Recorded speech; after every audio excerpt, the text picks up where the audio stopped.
खैबर का अभेद्य किला। रेगिस्तान की तपती धूप में जहां रेत के टीले आकाश को छूते प्रतीत होते थे, वहां खैबर का किला अपनी अभेद्य दीवारों के साथ खड़ा था। यह किला न केवल पत्थरों का ढांचा था, बल्कि दुश्मनों के लिए एक पहेली था जिसे कोई सुलझा नहीं पाया था। इसकी ऊंची दीवारें, गहरी खाई और अंदर छिपे योद्धाओं की ताकत ने इसे अजेय बना दिया था। लेकिन आज इस किले के सामने इस्लाम का परचम लहराने की जिम्मेदारी थी, और इस जिम्मेदारी को पूरा करने के लिए एक ऐसे शेर की जरूरत थी जो न डरे न झुके।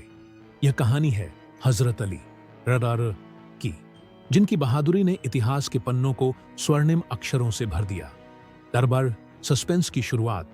युद्ध का माहौल। खैबर का युद्ध 7वें हिजरी में हुआ, जब इस्लाम के दुश्मन यहूदियों ने खैबर के किले में पनाह ले रखी थी।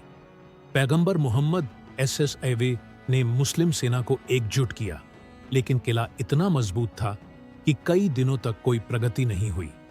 हर रात जब सैनिक युद्ध की रणनीति बनाते, किले की दीवारों से तीरों की बौछार और मशालों की रोशनी उनकी हिम्मत को चुनौती देती।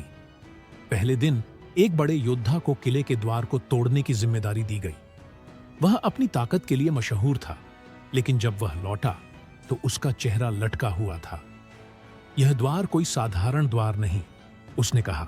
यह लोहे और पत्थर का ऐसा मिश्रण है जो किसी हथियार से नहीं टूट सकता। दूसरा दिन भी विफलता लेकर आया। अब सैनिकों के बीच बेचैनी बढ़ रही थी। क्या यह किला वाकई अजेय था? क्या इस्लाम का परचम यहां कभी नहीं लहराएगा? और सुन, रहस्यमयी रात और पैगंबर का ऐलान। तीसरी रात को जब चांद की रोशनी रेत पर बिखर रही थी, पैगंबर मोहम्मद SSAV ने सैनिकों को इकट्ठा किया। उनकी आंखों में एक अजीब सी चमक थी, मानो वह कोई रहस्य जानते हों। उन्होंने कहा, कल मैं उस शख्स को इस्लाम का परचम सौंपूंगा जो अल्लाह और उसके रसूल से मोहब्बत करता है।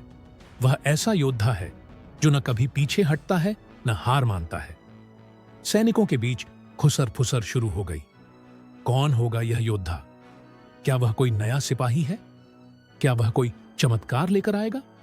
हर कोई अपने अपने अनुमान लगा रहा था, लेकिन पैगंबर ने उस रात कुछ और नहीं कहा। सस्पेंस हवा में तैर रहा था। सैनिक रात भर जागते रहे, यह सोचते हुए कि अगली सुबह क्या होने वाला है। डहा मौला अली का आगमन। सस्पेंस का चरम। अगली सुबह जब सूरज की पहली किरण ने रेत को छुआ, पैगंबर ने एक नाम पुकारा, अली इब्ने अबी तालिब। सैनिकों की नजरें हजरत अली की ओर मुड़ी। वह शांत खड़े थे। उनके चेहरे पर न कोई घमंड था, न कोई डर। लेकिन एक बात जो सबको हैरान कर रही थी, वह थी उनकी हालत। हजरत अली उस समय बीमार थे। उनकी आंखें सूजी हुई थीं और वह मुश्किल से चल पा रहे थे। सैनिकों के मन में सवाल उठा, क्या यह वही योद्धा हैं जो खैबर के किले को जीत लेंगे? पैगंबर ने अली को अपने पास बुलाया और उनके माथे पर हाथ रखा। चमत्कारिक रूप से अली की आंखों की सूजन कम होने लगी। पैगंबर ने उन्हें इस्लाम का परचम सौंपा और कहा, जाओ अली, अल्लाह तुम्हारे साथ है। इस दृश्य ने हर किसी के रोंगटे खड़े कर दिए। क्या एक बीमार योद्धा वह कर पाएगा जो अब तक कोई नहीं कर सका? युद्ध का मैदान, सस्पेंस और एक्शन। हजरत अली ने परचम थामा और किले की ओर बढ़े। उनके पीछे मुस्लिम सेना थी, लेकिन सबकी नजरें सिर्फ अली पर थीं। किले के द्वार पर खैबर का सबसे बड़ा योद्धा मरहब खड़ा था। मरहब की लंबाई और ताकत देखकर सैनिकों की सांसें थम गईं। उसने अपनी तलवार हवा में लहराई और चिल्लाया, मैं मरहब हूं। मेरा नाम सुनकर पहाड़ कांपते हैं। कौन है जो मुझसे लड़ने की हिम्मत करता है? अली ने शांत स्वर में जवाब दिया, मैं अली हूं, इब्ने अबी तालिब। मरहब हंसा, एक बीमार आदमी? तुम मेरे सामने एक पल भी नहीं टिक पाओगे। लेकिन अली की आंखों में जो आग थी, वह मरहब को नहीं दिखी। अरबरा द्वंद्व। सस्पेंस का चरमोत्कर्ष। दोनों योद्धा आमने सामने थे। मरहब ने अपनी भारी तलवार से वार किया, लेकिन अली ने अपनी तलवार जुल्फिकार से उसका प्रहार रोक लिया। तलवारों की टक्कर से ऐसी आवाज हुई मानो बिजली गिरी हो। मरहब ने बार बार वार किए, लेकिन अली हर बार चकमा दे रहे थे। सैनिकों की धड़कनें तेज हो गईं।